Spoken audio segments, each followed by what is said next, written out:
அதாவது இந்த வீடியோ பார்த்து நான் சிரிக்கிறதா இல்லை கஷ்டப்படுறதான்னு தெரியல. ஏன்னா மக்கள் பணம் வாங்கியும் மாற்ற வேணும்னு பல முயற்சிகளை மேற்கொண்டிருக்காங்க. அந்த வகையில் எனக்கு தெரிஞ்சு உண்மையான எஃபெக்ட் போட்டு அரசியல் பரப்புரையிலையும் வெயில் மழையிலும் பார்க்காம மக்களுக்கு நல்லது செய்யணும் அப்படின்னு ஸ்க்ரீன் போட்டு விளக்கியவர் அவரை தவற விட்டது கொஞ்சம் கஷ்டமாக தான் இருக்கும். ஏன்னா அது நீண்ட வரலாறு. தமிழர்களுக்கு துரோகன்றதும் தோல்வின்றதும் புதுசல்ல. ஓகே, இருக்கட்டும்.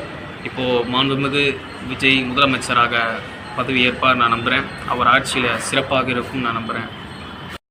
உங்களோட ஆட்சியில் அண்ணன் சீமான் அவர்கள் வாய்மொழியாக சொன்னதை சட்டப்பூர்வமாக நீங்கள் நிறைவேற்றுவீங்கன்னு நான் நம்புகிறேன். நல்லதை செய்யுங்க. இந்த 5 வருஷம் உங்களுடைய